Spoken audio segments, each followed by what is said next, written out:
Salut, c'est Studio Cocktail. Aujourd'hui, on se retrouve pour une nouvelle vidéo avec un tout nouveau concept qui est différent de celui que j'ai fait la dernière fois. Donc, j'espère que vous allez apprécier. Je donne quelques indications avant que la vidéo commence pour que vous compreniez tout.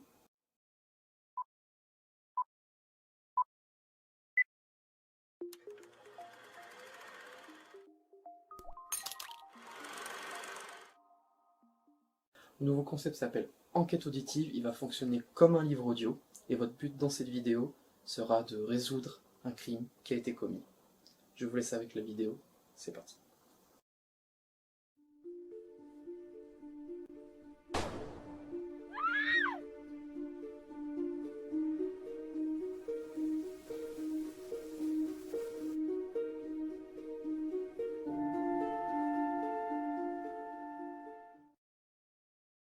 Le Casino Palace, un lieu qui se détache de la vie réelle, là où l'ambiance est à son paroxysme. Ici, l'argent et l'alcool coulent à flot. Poker, roulette, blackjack au rendez-vous, ainsi que son magnifique cabaret. Les activités et le bar qui vous accompagnent jusqu'à que les aiguilles de l'horloge se rejoignent. Si le divertissement aurait un nom, il s'appellerait le Casino Palace. Pourtant, le pire peut venir de partout. Et c'est bien dans ce lieu paradisiaque qu'un drame est arrivé.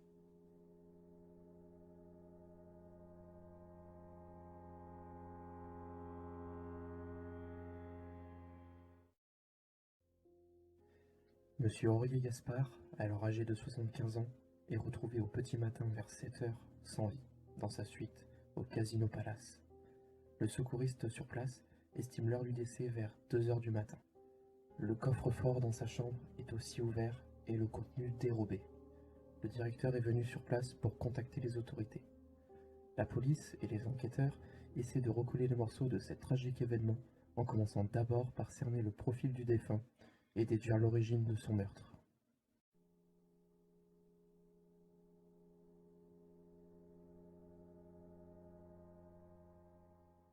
Gaspard Aurier était un investisseur dans les nouvelles technologies. Possédant de nombreux contacts dans le milieu, il pouvait attirer tout un tas de monde, bien intentionné ou non. On sait de lui également qu'il était friand d'œuvres d'art de toutes sortes et d'objets d'une grande rareté. Il avait en possession un diamant de 20 carats très prisé qu'il protégeait dans un coffre-fort dans la chambre de sa suite.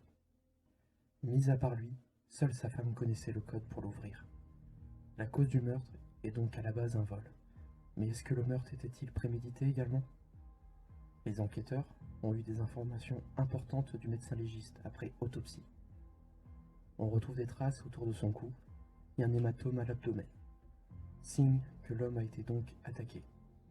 Pourtant, les blessures semblent superficielles, comme si l'homme devait être juste maintenu au sol.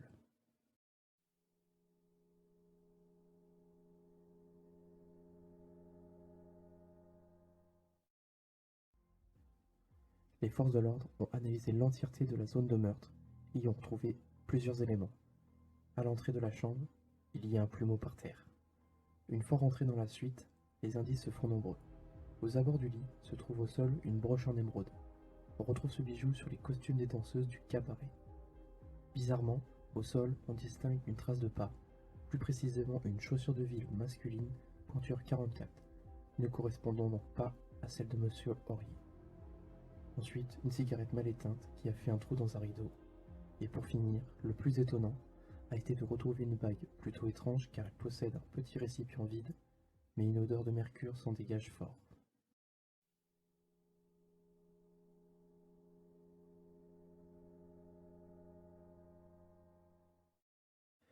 Au fur et à mesure de l'enquête, et après récupération de tous les indices sur la scène de crime, il est possible pour les enquêteurs d'obtenir des suspects potentiels. Ils sont au nombre de 4. Tout d'abord sa femme, étant la personne la plus proche de la victime, également la femme de ménage qui a découvert le corps, suivie de la danseuse du cabaret Palace qui était avec lui dans la chambre le soir dernier, ainsi que monsieur Marius Cochet, considéré comme l'investisseur rival de Gaspard Aurier, avec qui il n'était pas en bons termes, présent au casino le jour du meurtre. Chaque suspect est passé par l'interrogatoire. Ils ont été questionnés sur 2 éléments. En premier temps, sur le meurtre en lui-même.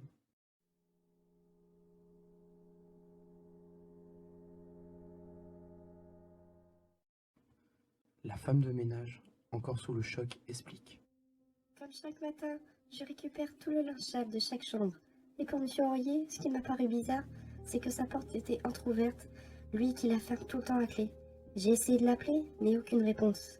J'ai poussé la porte, et c'est là que je l'ai vu couché sur le sol. La danseuse de cabaret, traumatisée, témoigne. Oui, en effet, j'étais avec lui hier soir. Après mon spectacle qui s'est fini vers minuit, il a voulu que je monte dans sa suite pour un show privé. J'ai accepté à contre-cœur, car il me promettait une somme d'argent assez importante. Cependant, il ne semblait pas dans son état normal tout de même. L'air absent. Je ne sais pas si c'est l'alcool qu'il avait bu juste avant, ou autre chose qui l'avait rendu comme ça. Ensuite, il a essayé de me toucher, mais je me suis débattue, et je suis partie en courant. Je ne sais pas ce qui s'est passé juste après. La femme de Monsieur Aurier, cigarette à la main, raconte son point de vue. Je suis abattue. Tout est arrivé vite. Après le spectacle, nous étions au bar.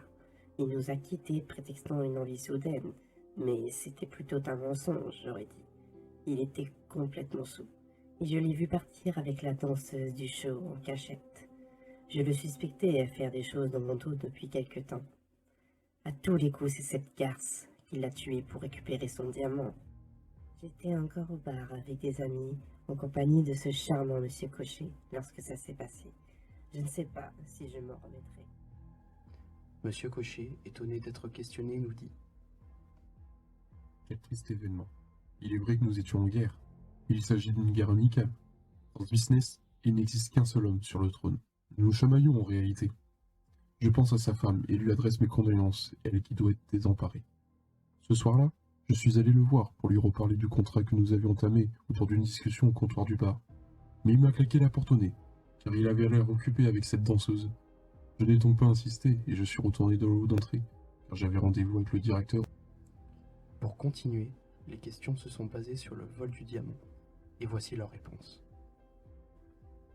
La femme de ménage se défend. Je ne savais même pas que Monsieur Aurier avait un diamant en sa possession. En tant que femme de ménage, je n'ai pas entré dans la chambre sans permission. Je n'avais donc pas connaissance d'un potentiel coffre-fort. La danseuse de cabaret explique. Il y avait des rumeurs qui tournaient entre les entrailles sur ce fameux diamant.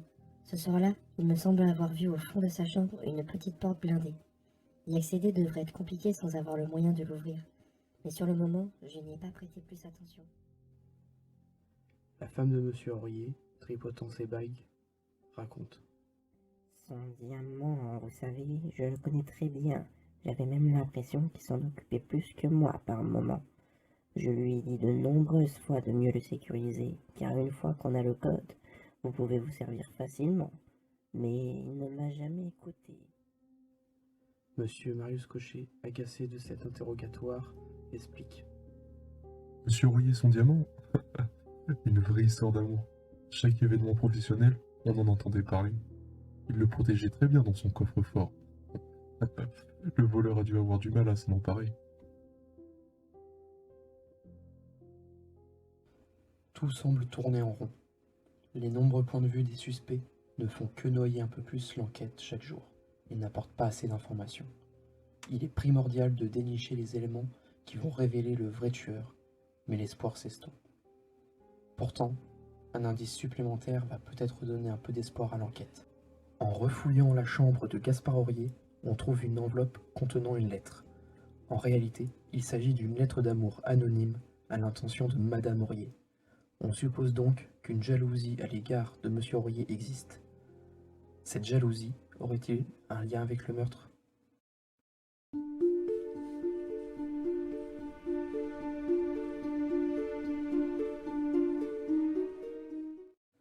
Monsieur Aurier doit être défendu. Il est temps de trouver le meurtrier. Et c'est à vous de jouer. C'est à vous maintenant de mener votre enquête. Désormais que vous connaissez l'histoire maintenant, n'hésitez pas à revenir en arrière dans la vidéo pour récupérer tous les indices qui vous permettront de déterminer qui est le vrai tueur. Merci d'avoir regardé la vidéo, j'espère que le concept vous aura plu. N'hésitez pas à me le dire en commentaire. Une chose que j'aimerais que vous fassiez également, c'est de mettre en commentaire l'enquête que vous avez menée et votre résultat. Ça me ferait beaucoup plaisir de voir votre point de vue. Et puis maintenant, si ce concept vous a plu, n'hésitez pas à vous abonner, laissez le petit like, ça me fera beaucoup plaisir. Et on se retrouve bientôt pour un nouveau concept. C'était Studio Cocktail, à la prochaine.